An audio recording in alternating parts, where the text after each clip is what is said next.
okay, work stays, but I'm going to get home to a craziness just for 2 hours. Yeah. And then they go to bed. Thank you, Janet. You're welcome. Ben's cold. Yeah, he said he was cold. His legs were cold. One of his legs. He looks kind of red, maybe. Yeah. Check, I take did, his but, temperature. I'll take the thermometer with me. He's been really sad. He wants his mom. Oh. Okay, we are recording. Okay. Do you want? Yeah. Say, and by the way, while she's doing whatever, if you'll say and spell your name for our kid. Okay. Isabel Carrasco, Isabel, and Carrasco is Carrasco. Thank you. So Isabel, can you tell me what you think it takes to be a good teacher? I think what it takes to be a good teacher is to be open-minded, to be ready to work with whatever comes each day. Because it's not about having a philosophy and a structure on your own, it's just growing with it. Children are spontaneous, so we have to learn to be spontaneous and just build throughout it. So when you think back to when you first began teaching, has your philosophy and practice changed over the years in terms of especially being spontaneous? Because that's a hard skill to develop. Totally. I started in a traditional school. So when I began here as a student teacher, it was really hard to really be able to work and be so free. I was thought that being a preschool teacher, you had to be structured and you had to have children busy all day. And when I got here, I learned to step back, observe, and just be ready to go throughout the journey with the children. When you were in your more traditional program, did you do a lot of observation, or was it?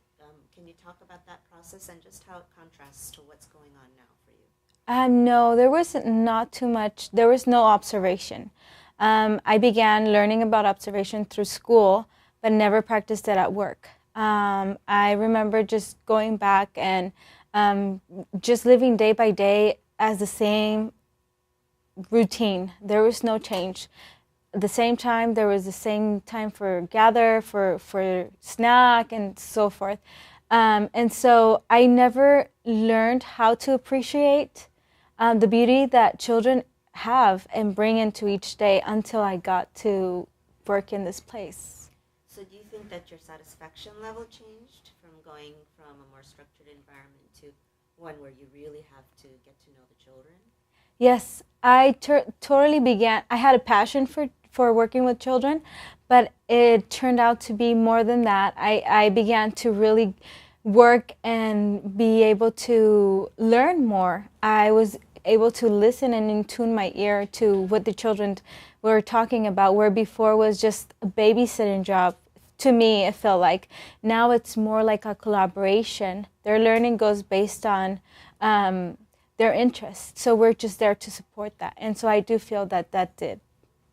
So how do you go about planning the environment that you have? You have a beautiful environment. What do you think about in terms of what you place and how you place it? The environment is basically set up first with the observation, just listening to children.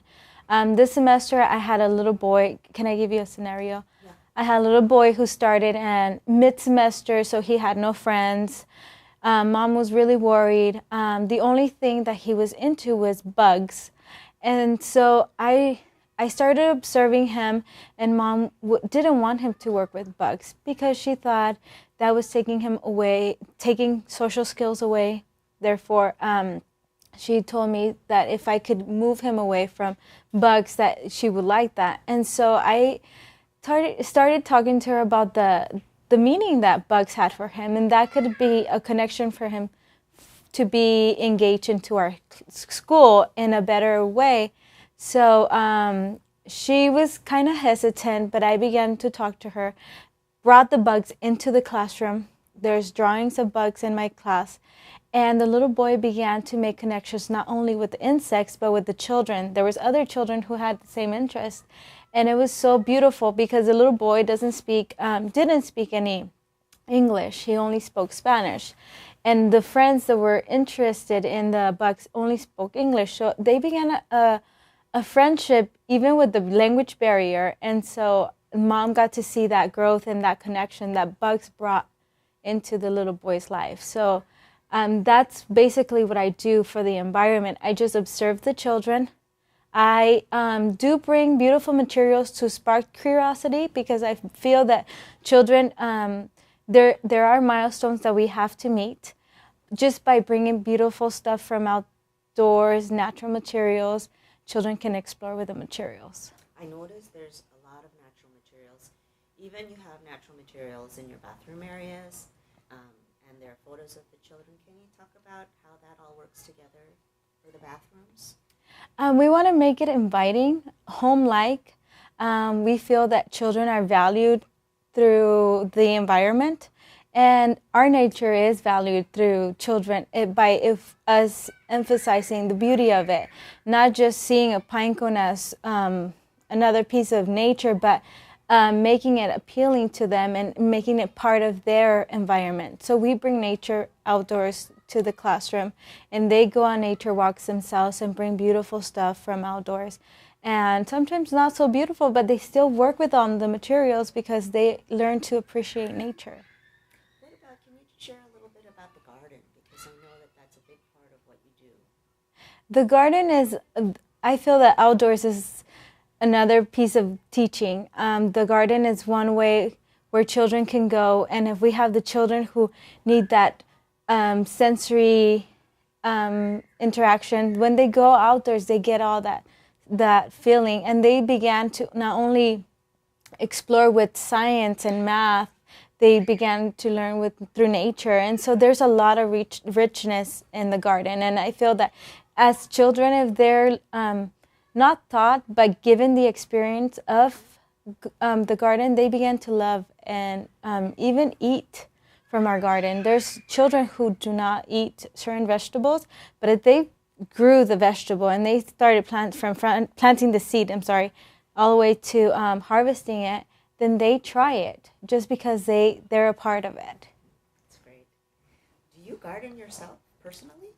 At home, we didn't have the space, but now that we have the space, that's one of my projects for this summer.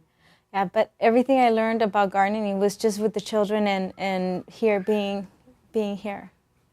So I noticed also there are so many photos of children, families. Really, they're really put around the room, many places. Can you talk about why that is and what that's about, what your purpose is? We want to have children feel like this classroom is their home, and so in their homes there's pictures and they see their family. And so here, when at the beginning of their semester, when they start here with us, they are leaving their environment to come to a big school where they don't know anyone, and so we want them to bring a piece of home with them and build with it and share with each other who their family is and have conversations. So it's it's like icebreakers for the beginning, for them to feel comfortable, and also for everyone to view and value their culture. Well, speaking of culture, I've also noticed different items from different cultures. So how do you choose those items, and where does that come from? The culture that's in the classroom, most of the materials have been from materials that children have brought. There's children who have gone 5 years already, but the materials are still here. We value each culture, and whenever there's parents who bring in material, we love to share it, and it stays in our environment, and it grows into our culture. I feel that culture is not just the clothing and the language and the way we look, but it's just the way we value and appreciate everyone that's around us. So what role do you feel that culture plays in terms of children's identity?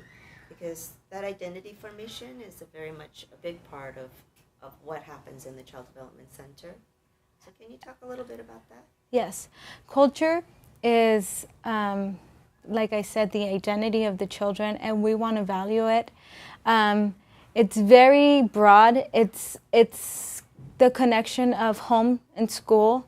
It's the language that comes. Culture is the language that comes to put together home and school. And so I feel that if we value that culture and if we value that individuality, that each child is going to feel confident and is going to be able to grow and is going to be able to feel comfortable in this environment. You know, when we spoke the other day, you told me you really didn't have too many challenges in terms of dealing with the diversity, because we have a very diverse community here, and within your school population, it's very diverse. But I wanted you to talk about the reasons why you think that hasn't been a problem, because really when you think about a beginning teacher and they are valuing wanting diverse environments, you know, they do just go to the things and not really understanding why we are diverse and bring different aspects of culture into a classroom. It's not about the stuff. So can you talk about why you think there hasn't been so much difficulty with the families and kind of dealing with so many diverse perspectives and languages and cultures? I feel that since the beginning that families come to the door, the office door, they are welcomed and they are they're made to the office people and the teachers make them feel that they're the first teachers of their children and the value of their culture and who they are, and it's a big important part for them to bring it into us, to share with us. So I feel that families are able to share their culture and they feel that they're welcomed, that they are ready, that they're in an environment where they feel happy and not threatened. I have had families who come and share we have a good morning song in English, and whenever I have a new family, I ask them to share their language with us and teach us their language. They come in into our gather time and sing the good morning song in their language. So we're always keeping an open communication and valuing who everyone is, and I feel that that's what is made that successful with any issues of culture and misunderstanding. I also think that if teachers are sensitive and they're willing to let the parents guide, not feel that they're entitled because they're with the children 8 hours, but let the families share with them what they do. We have a parent questionnaire, and we learn from them to what are the things that we need to work with their children and how they do things so that we can do the same thing and their children could be comfortable. So I hear you saying also that it's not arbitrary. It's very, very specific because it relates to whoever's in your classroom. Is that correct? Yes. It's an individual, ongoing thing.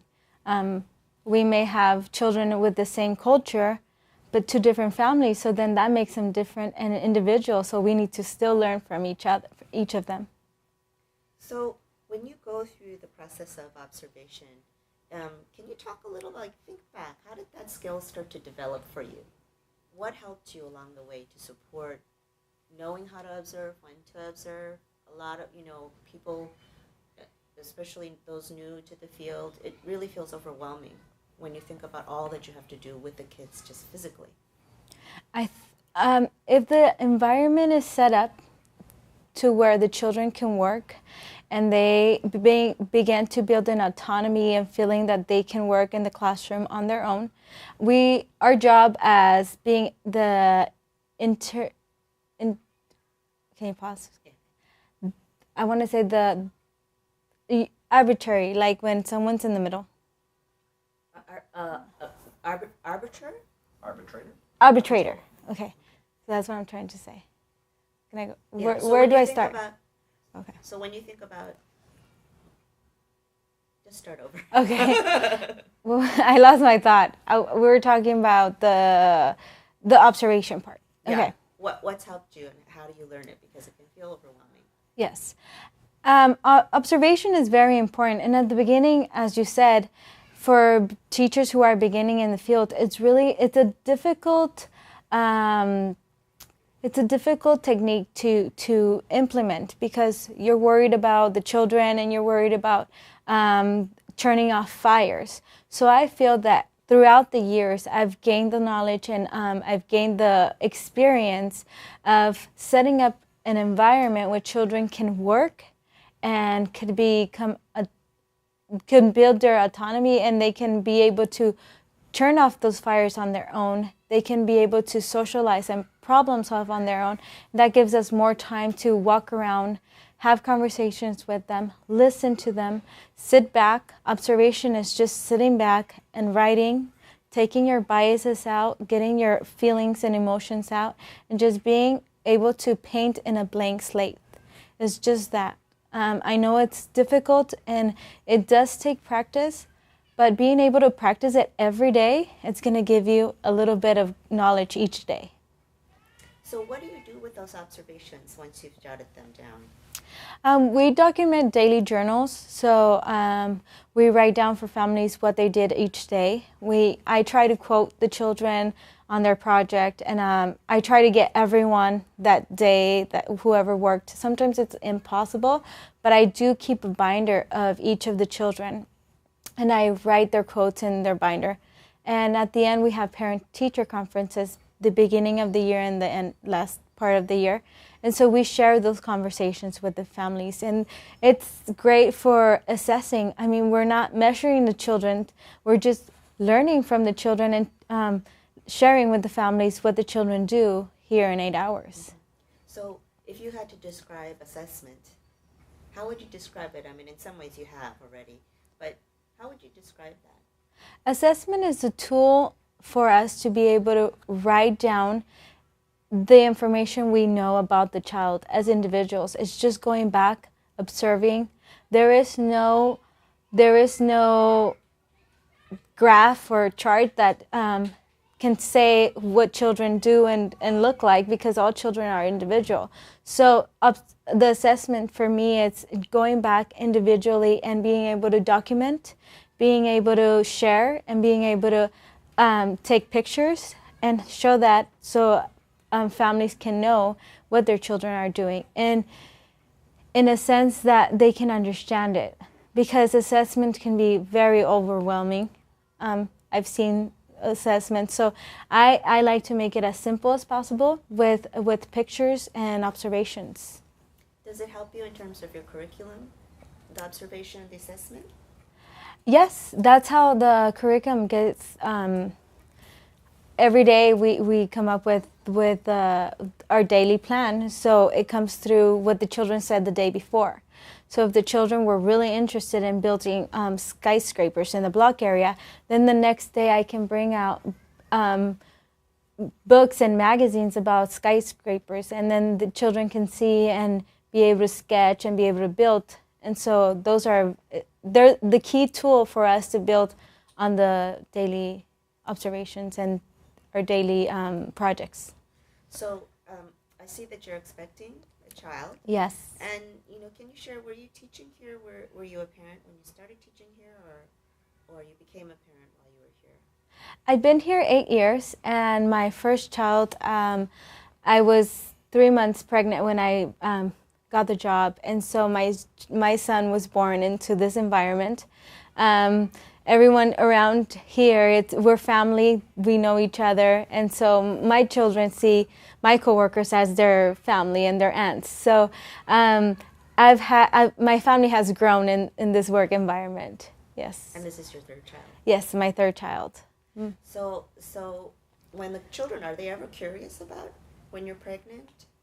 What kind of questions do they ask? With the last baby, which almost 2 years ago, they began a project about babies. They began our show was based on self-portraits, but on babies. And so they would bring baby pictures of themselves and began to draw self-portraits, and they began to draw cribs for babies. So it did become a project.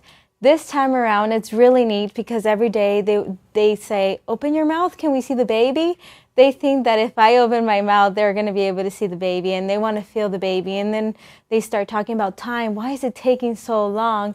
So it's a beautiful learning experience for them and for myself. I get to, in 2 different occasions. The first time, I was beginning my job here, and I was still kind of in the survival stage. My second child, I was already comfortable, and I was beginning to hear and listen, and we began projects. With my third one, it's just so it's so beautiful. It's a group of children who are different, and they have the same curiosity and the same questions and the same ability, and it's totally different children. So it's really nice and neat to see that connection. What inspires you? What motivates you in your work? What inspires me, I believe, is the children. Coming to work each day, being able to leave my baggage in the car and being able to walk into a place where I feel that the children are so open and so happy to see me, run to say hello. I think that each day motivates me to keep on working and keep on going each day. It's not work, I feel. It's more of my family. And like when I talk to the children, let's work today. They tell me, we all work, Miss Isabel.